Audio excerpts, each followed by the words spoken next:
नमस्कार साथियों, एक बार फिर मैं आपका दोस्त अर्पित चौधरी एसएसबी वीडियो ट्यूटोरियल्स में एक नए वीडियो के साथ। और जैसा कि आज संडे है तो आज हमारा जीके ट्यूब जो है उसका लेक्चर है।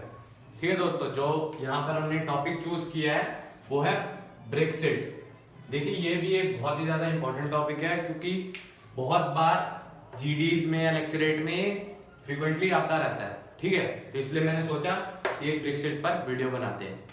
ठीक है दोस्तों, इस वीडियो के अंदर हम ये 5 क्वेश्चंस को कवर करेंगे जिसके अंदर आपका पूरा जो ब्रीफिंग है ब्रेक्सिट की वो पूरी हो जाएगी। मतलब जितनी आपको नॉलेज चाहिए उतना कंटेंट मैं आपको बता दूंगा एसएसबी पॉइंट ऑफ व्यू से। बाकी अगर आपने पढ़ना है तो विकिपीडिया एक बहुत बड़ा सोर्स है, आप उससे पढ़ सकते हैं। ठीक है दोस्तों, तो सबसे पहले हम समझते हैं ब्रेक्सिट है क्या। ठीक है दोस्तों, ब्रेक्सिट को अगर हम 2 पार्ट में डिवाइड करें तो एक बनता है ब्री, एक बनता है सिट। ठीक है, ब्री से यहां पर मतलब होता है ब्रिटेन और सिट से मतलब होता है एग्जिट। अब कहां से एग्जिट, वो है Britain exit from European union. ठीक है दोस्तों, ठीक है। अब जो सवाल आता है वो है कि यूरोपियन यूनियन क्या है। ठीक है दोस्तों, जैसे ही आपको पता है कि यूरोप एक बहुत बड़ा कॉन्टिनेंट है, उसके अंदर काफी सारी कंट्रीज आती हैं, तो उन्होंने डिसाइड करते हैं कि चलो एक यूनियन बनाते हैं, यूरोपियन यूनियन जिसका नाम रखते हैं। उसके अंदर 28 मेंबर्स जो थे वो पहले थे। अब क्योंकि ब्रिटेन जो है वो अलग हो गया, अब 27 मेंबर्स रह चुके हैं। लेकिन पुराने टाइम में अगर जाऊं तो मैं तो 28 मेंबर्स थे। उसके अंदर एक एसोसिएशन थी जो उनकी वो ये कहती थी एक कॉमन मार्केट प्रोवाइड करती थी वो सारी कंट्रीज को, जिसके अंदर वो इंपोर्ट एक्सपोर्ट कर सकते हैं और कोई भी आदमी उनका एक से एक कंट्री में स्विच कर सकता है जॉब के लिए। ठीक है, तो किसी को कोई प्रॉब्लम नहीं होगी। कोई बॉर्डर लाइन एरिया नहीं था इन कंट्रीज के बीच में, मतलब ठीक है, कोई भी किसी भी कंट्री में जाकर जॉब कर सकता था। ये था आपका यूरोपियन यूनियन। ठीक है, अब बात ये हुई कि ब्रिटेन का जो प्रेसिडेंट था डेविड कैमरॉन, ठीक है, उसने डिसाइड किया कि लोगों की डिमांड जो आ रही है Britain exit from European union के लिए, तो मैं एक रेफरेंडम शुरू करूंगा।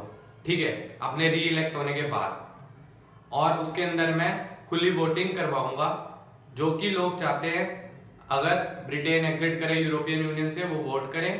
ठीक है, जैसा भी है, अगर नहीं चाहते हैं तो ना पे वोट करें। ठीक है, तो एक रेफरेंडम जो है वो शुरू किया गया जिसका नाम था ईयू रेफरेंडम। रेफरेंडम दोस्तों वो चीज होती है कि मतलब कोई भी डिसीजन अगर लेना है तो उसके अंदर वोटिंग नेसेसरी होती है। रेफरेंडम तभी लागू होगा जब तक जो आप और मैं वोटिंग नहीं करेंगे। ठीक है, तो रेफरेंडम तब तक लागू नहीं होता जब तक जो लोग हैं उस कंट्री के वो वोट नहीं करते हैं। ठीक है, तो अब वोटिंग हुई 23 जून 2016 को। ठीक है, 23 जून 2016 को वोटिंग हुई।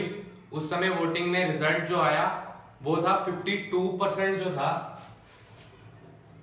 52% था ब्रेक्सिट के हक में। मतलब लोग चाहते थे कि ब्रिटेन एग्जिट करे यूरोपियन यूनियन से, और 42% जो था यहाँ पर वो नॉट ब्रेक्सिट की तरफ से था, नॉन ब्रेक्सिट।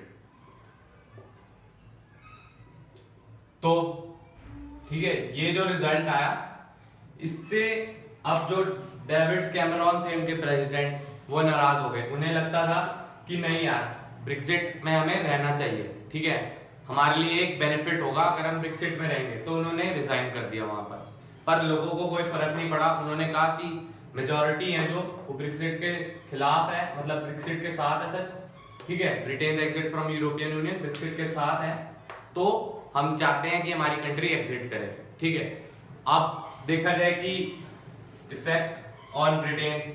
ठीक है, क्या इफेक्ट पड़ा ब्रिटेन के ऊपर और मतलब क्यों ब्रिटेन एग्जिट करना चाहता था। ठीक है, देखिए दोस्तों, पुराने टाइम में ग्रीस जो कंट्री थी उसने भी ऐसे ही एक रेफरेंडम शुरू किया था, लेकिन अनफॉर्चुनेटली उनके जो पीपल थे वो वोटिंग में उसके खिलाफ थे।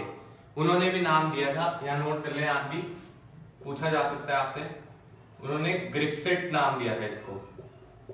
ठीक है, तो ये जो ब्रेक्सिट बना ये पहले ग्रेक्सिट बना था। ठीक है, ग्रीस के जो लोग थे उन्होंने बनाया था ये, उसके बाद ब्रिटेन वालों ने भी शुरू किया, लेकिन यहाँ पर वो लागू नहीं हो पाया और यहाँ पर वो लागू हो गया। ठीक है, ब्रेक्सिट के लोग जो मतलब लोग चाहते थे कि वो ब्रेक्सिट के साथ जाएं, वो इसलिए जाएं क्योंकि उन्हें लगता था कि जो हम लोग हैं ठीक है, उनको जॉब्स नहीं मिल पा रही हैं अपनी ब्रिटेन के अंदर, अपनी कंट्री के अंदर, और सीरिया जैसी कंट्रीज और ग्रीस जैसी कंट्रीज से लोग माइग्रेट कर रहे हैं और हमारी जॉब्स ले रहे हैं, ठीक है, उससे हमारे को बहुत बड़ा इफेक्ट पड़ रहा है। और जो एक्सटर्नल अफेयर मिनिस्ट्री थी ब्रिटेन की, वो ये कहती थी कि $43 मिलियन डेली लगता है हमारा यूरोपियन यूनियन के अंदर, यूरोपियन यूनियन को मेंटेन करने में $43 मिलियन। और ब्रिटेन एक सुपर पावर है, ठीक है, सारी कंट्रीज से बहुत अच्छी है, तो सारे जो कंट्रीज थे उनका इंपोर्ट एक्सपोर्ट ब्रिटेन के साथ ही था, और कोई भी बॉर्डर नहीं थे, तो सारे जो लोग थे वो जॉब्स लेने के लिए भी ब्रिटेन के अंदर आ जाते थे। तो उनके लोगों को लगा नहीं यार, ये तो गलत बात है कि हमें जॉब्स नहीं मिल रही है अपनी कंट्रीज में और बाहर से लोग माइग्रेट करके हमारी जॉब छीन रहे हैं, ठीक है, तो इसीलिए वो 52% वोट्स गई यहाँ, ठीक है। अब हम बात कर रहे थे इफेक्ट क्या पड़ा ब्रिटेन के ऊपर। अब जो ब्रिटेन था वो पॉलिटिकल इंस्टेबल हो गया, ठीक है, प्रेसिडेंट ने रिजाइन कर दिया, डेविड कैमरॉन ने, वो नाराज हो गए कि ये जो थे ये गलत हुआ, ठीक है। उसके बाद 10% से जो ब्रिटेन की करेंसी है, माफ करना दोस्तों थोड़ी स्पेस कम है, 10% जो ब्रिटेन की करेंसी है जिसका नाम है पाउंड, उसकी मार्केट वैल्यू गिर गई, डाउन होगी 10%, ठीक है। इंपोर्ट एक्सपोर्ट कम हो गया उसका, और सिक्योरिटी लेवल जो था यूरोपियन यूनियन में जब तक मेंटेन थे, उनका security level, border security level जो था वो हाई था। अब यूरोपियन यूनियन से एग्जिट करने के बाद उनका जो सिक्योरिटी लेवल था वो लो पे आ गया, ठीक है। जॉब्स जो थी वो सिर्फ ब्रिटेन में रहेगी, लोगों ने ये नहीं सोचा कि यार ब्रिटेन से भी तो लोग सारी कंट्रीज में जाते हैं बाकी, ठीक है, जो थी फॉरेन कंट्रीज में लोगों की वो बंद हो गई, क्योंकि जो लिंक था वो टूट गया, ठीक है। तो पॉलिटिकली इंस्टेबल हो गया, फाइनेंशियली इंस्टेबल हो गया ब्रिटेन, और जो थी अपॉर्चुनिटीज, जॉब अपॉर्चुनिटीज थी वो भी कम हो गई, ठीक है। अब मुद्दे की बात पर आते हैं, इम्पैक्ट ऑन इंडिया। इसका इम्पैक्ट क्या पड़ा इंडिया के ऊपर? देखिए दोस्तों, जो सी रूट रहता है इंडिया का और ब्रिटेन के बीच में, वो बहुत बिजी रहता है, उसमें इंपोर्ट एक्सपोर्ट लगा रहता है बहुत ज्यादा, ठीक है, जिसकी वजह से जो है पाउंड जो है वो बहुत ऊपर रहता था। पर अब इंपोर्ट एक्सपोर्ट भी ब्रिटेन ने बंद कर दिया ज्यादातर सारी कंट्रीज का, वो समझने लगे कि हम सुपर पावर है, हम अलग रहेंगे सारी कंट्रीज से, ठीक है। तो इंडिया पे बहुत बड़ा इफेक्ट पड़ा है, क्योंकि जो मार्केट थी ज्यादातर वो ब्रिटेन के अंदर ही थी इंडिया की, ठीक है। जो एक्सपोर्ट और इंपोर्ट था वो सिल्क रूट के थ्रू जाता था, ठीक है, सी रूट के थ्रू, सॉरी, ठीक है। तो ये जो था, इसकी वजह से इंडिया के ऊपर बहुत ही गंदा इम्पैक्ट पड़ा, ठीक है। तो ये था दोस्तों हमारा ब्रेक्सिट। आपसे हम मिलते हैं अपनी नेक्स्ट वीडियो में, तब तक के लिए जय हिंद।